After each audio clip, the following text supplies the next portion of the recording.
Can we talk about the cost of domestic labor if it were actually being paid for? Yeah. I have a couple of sort of complicated thoughts about this. So obviously, having two incomes, two working adults plus a domestic plus a household is too much. Mm-hmm. It's all of us are constantly underwater. All of those numbers that I pulled are I was trying to be as realistic as possible. I picked like median salaries and everything.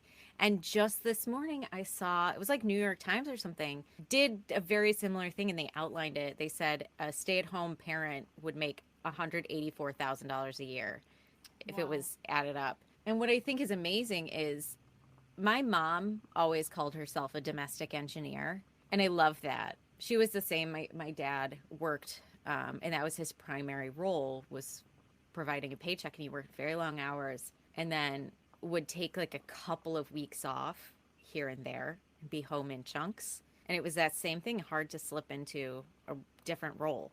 But I think it's so interesting what you bring up, which is you hit these grooves and one person is doing the job of a million different people and engineering a life. I'm sure you deal with this too, which is like decision fatigue, trying Mm-hmm. to figure out a hierarchy of your family's needs, anticipating their needs, all of this. And that doesn't stop ever.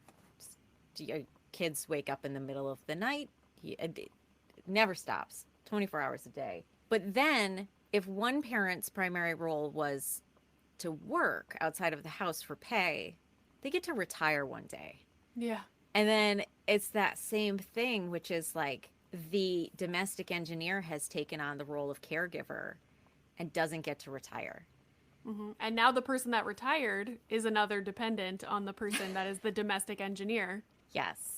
And speaking as somebody who recently resigned from a career, it's really hard to let go of your role. And so that's not to say that a partnership where one person is a domestic engineer and the other is working outside of the home, it's not to say that they're unhappy because it can be a happy relationship. But for a lot of people, it builds resentment.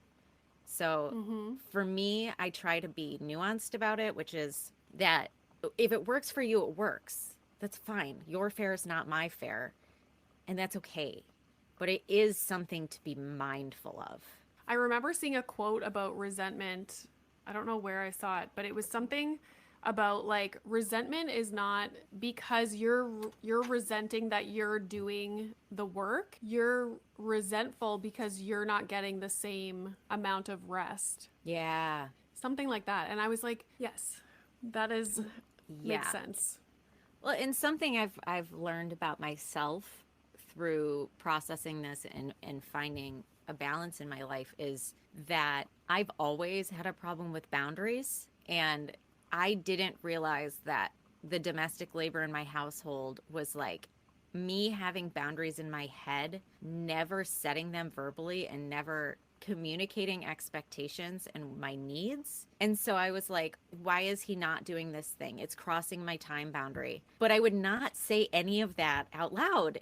And so I was just like resenting myself and then mad and being like, I got myself into this. So I'm doing a lot of personal work on my boundaries now.